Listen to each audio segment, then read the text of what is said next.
మిగతా కాలాలతో పోలిస్తే వర్షాకాలంలో రోడ్డు ప్రమాదాలు ఎక్కువగా జరుగుతాయి. వర్షపు నీరు మరియు వర్షపు నీటితో రోడ్డుపైకి కొట్టుకువచ్చే మట్టి, ఇసుకలు ప్రమాదాలకు ప్రధాన కారణాలుగా ఉంటాయని, కొన్ని జాగ్రత్తలు పాటిస్తే ప్రమాదాల బారిన పడకుండా జాగ్రత్త తీసుకోవచ్చంటున్నారు నిపుణులు. వర్షాకాలంలో రోడ్డు ప్రమాదాల నివారణకు తీసుకోవాల్సిన జాగ్రత్తలపై ప్రత్యేక కథనం. వర్షాకాలంలో ఏమరపాటుగా డ్రైవింగ్ చేస్తే ప్రమాదాల బారిన పడతారు. వర్షపు నీరు రోడ్డుపై నిలిచి ఉండటం వల్ల వాహనం వేగంగా ఉన్నప్పుడు బ్రేక్ వేస్తే వాహనం జారిపడుతుంది. అంతేకాకుండా వర్షపు నీరు రోడ్డుపై నిలిచి ఉండటం వల్ల రోడ్డుపై ఉన్న గుంతలు కనపడక అవి ప్రమాదాలకు కారణం అవుతాయి. ఓవైపు వర్షపు నీటితో రోడ్లపైకి కొట్టుకువచ్చే మట్టి, ఇసుక కూడా ప్రమాదాలకు కారణభూతం అవుతాయి. మలుపులు ఉన్న చోట మట్టి, ఇసుక పైన నుంచి వాహనాన్ని నడిపితే వాహనం జారిపడిపోయే అవకాశం ఉంటుంది. ఫలితంగా వాహనాలపై ప్రయాణించేవారు గాయాల పాలు అవ్వక తప్పదు. ప్రత్యేకించి ద్విచక్ర వాహనాలు నడిపేవారు ఎక్కువగా ప్రమాదాల బారిన పడే అవకాశం ఉంటుంది. కాబట్టి మిగతా వాహనదారులతో పోలిస్తే ద్విచక్ర వాహనాలు నడిపేవారు మరిన్ని జాగ్రత్తలు పాటించాలని నిపుణులు సూచిస్తున్నారు. వర్షాకాలంలో వాహనాలు సాధ్యమైనంత నెమ్మదిగా నడపటం వల్ల ప్రమాదాల బారిన పడకుండా ఉండవచ్చునని చెబుతున్నారు నిపుణులు. అంతేకాకుండా వాహనాలను క్రమం తప్పకుండా సర్వీసింగ్ చేయించి వాహనాల్లో ఎలాంటి లోపాలు లేకుండా చూసుకోవాలని సూచిస్తున్నారు. ద్విచక్ర వాహనాల టైర్లకు మంచి గ్రిప్ ఉండేలా చూసుకుంటే వాహనం జారిపడే అవకాశం తక్కువగా ఉంటుందని చెబుతున్నారు. సీసీ రోడ్డుపై వాహనాలు ఎక్కువగా జారిపడే అవకాశం ఉంటుందని, సీసీ రోడ్డుపై ద్విచక్ర వాహనాలు నడిపేటప్పుడు మరింత అప్రమత్తంగా ఉండాలని సూచిస్తున్నారు. ముఖ్యంగా రాబోయే వర్షాకాలంలో టూ వీలర్స్లో బండి నడుపుతున్నటువంటి వాహనదారులు తీసుకోవాల్సినటువంటి జాగ్రత్తల గురించి మీ అందరికీ తెలియజేస్తా ఉన్నాను. నగరాలలో, గ్రామాలలో ఎక్కువగా సీసీ రోడ్లు, ఈ మధ్యకాలంలో ఎక్కువ సీసీ రోడ్లు ఉన్నాయి. ఈ టూ వీలర్స్ని నడిపేటప్పుడు సీసీ రోడ్ల మీద ఏమాత్రం వర్షం పడ్డా స్కిడ్ అయ్యే అవకాశాలు ఎక్కువగా ఉంటాయి.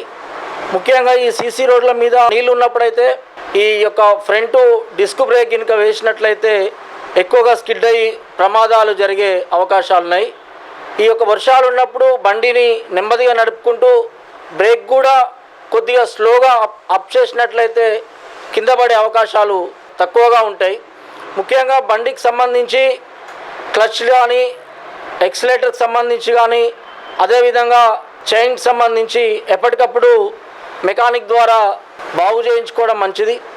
ఎక్కడైనా వైరింగ్కి సంబంధించి ప్రాబ్లం ఉన్నా కూడా వర్షాకాలంలో వాటర్ వల్ల ఆ తడికి బాడీకి మన యొక్క ఫ్రేమ్కు తాకడం వల్ల షార్ట్ సర్క్యూట్ అయ్యే అవకాశాలు ఉంటాయి. వాటి ద్వారా బండికి సంబంధించినటువంటి సీడీఐ యూనిట్ కాయలు కానీ, పవర్ కాయలు కానీ ఫెయిల్ అయ్యే అవకాశాలు కూడా ఉన్నాయి. ముఖ్యంగా వర్షాకాలంలో ఈ విధంగా జాగ్రత్తలు పాటించి మెకానిక్ల యొక్క సలహాలు, సూచనలు తీసుకొని ఈ రోడ్ల వెంట వర్షాలున్న సందర్భాలలో నెమ్మదిగా వెళ్ళడం మంచిది. అదేవిధంగా టైర్లు కూడా గ్రేడింగ్ తక్కువగా ఉన్నటువంటి, అంటే గ్రిప్ తక్కువగా ఉన్నటువంటి టైర్లతోటి ప్రమాదాలు ఎక్కువగా ఉంటాయి. కాబట్టి మీ టైర్లను కూడా సరి చేసుకొని గ్రిప్ మంచిగా ఉన్నట్లయితే మీ యొక్క టైర్లకు సంబంధించి స్లిప్ అయ్యే అవకాశాలు తక్కువగా ఉంటాయి. కాబట్టి టైర్లు ఏమన్నా పాతగా ఉన్నా కూడా కొత్త టైర్లు వేయించుకొని మీ యొక్క వాహనాన్ని నడుపుకున్నట్లయితే ఈ రాబోయే వర్షాకాలంలో ప్రమాదాల నుండి మీరు జాగ్రత్త పడే అవకాశాలు ఉంటాయని ఈ యొక్క వాహన కస్టమర్లకు తెలియజేయడం జరిగింది. వర్షాకాలంలో బండ్లు చాలా స్పీడ్గా వెళ్ళిన తర్వాత ఆ ఫ్రంట్ బ్రేక్ అప్లై చేస్తారు. ఆ తర్వాత బండ్లు కింద పడే అవకాశం చాలా ఉంటాయి. దానికి తోడు వర్షాకాలంలో వాహనదారులు తీసుకోవాల్సిన జాగ్రత్తలు ఇంకోటి ఏంటంటే, చాలామంది సర్వీసింగ్ చేయించక తర్వాత స్పార్క్ ప్లగ్ డ్యామేజ్ అయ్యి తర్వాత ఇబ్బందుల పాలవుతారు. అందుకే ఎప్పటికప్పుడు మెకానిక్స్ కాడికి వెళ్ళి ఆ ప్లగ్స్, ఎయిర్ ఫిల్టర్లు అన్నీ చెక్ చేసుకోవాలి. ఇంకో విషయం ఏంటంటే, 18 సంవత్సరాల లోపు ఉన్న పిల్లలు చాలామంది రోడ్డు మీద వాళ్ళ తల్లిదండ్రులు బండ్లు ఇస్తారు. ఆ మేరకు ఏమవుతుందంటే వాళ్ళకు డ్రైవింగ్ లైసెన్స్ లేదు కాబట్టి వాళ్ళు ముందు జాగ్రత్తగా చర్యగా వాళ్ళ తల్లిదండ్రులు చిన్నపిల్లలకు బండ్లు ఇవ్వకూడదు. ఇంకో విషయం, ఆ తర్వాత వర్షాకాలంలో తడిసిన బండ్లు ఒక్కోసారి ఏమైందంటే ఎయిర్ ఫిల్టర్లకు వాటర్ పోయి బండ్లు స్టార్ట్ కావు.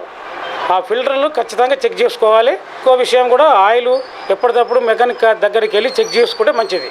వర్షాకాలంలో బండ్లు తీసుకుపోయినప్పుడు వాటి ఏమైందంటే వర్షానికి తడిసి అంటే మామూలు క్యాజువల్ అన్నీ తడుస్తాయి. అయితే ఏంటంటే ముఖ్యంగా స్పార్క్ ప్లగ్ బండి స్టార్ట్ కావడానికి బలమైన కారణం స్పార్క్ ప్లగ్ ఉంటుంది. ఆ ప్లగ్ ఏంటంటే యాక్చువల్గా 10,000 కిలోమీటర్కి ఒకసారి స్పార్క్ ప్లగ్ మార్చుకోవాలి. లేదంటే దాని వ్యాలిడిటీ తగ్గిపోయి వర్షాకాలంలో ఎక్కువ ప్రాబ్లం స్టార్ట్ అవుతుంది.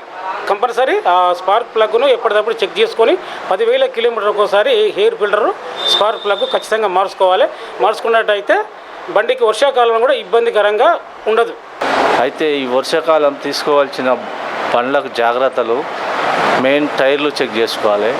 అదేవిధంగా బ్రేక్ కేబుల్స్, లైనర్స్ ఇవన్నీ చెక్ చేసుకోవాలి.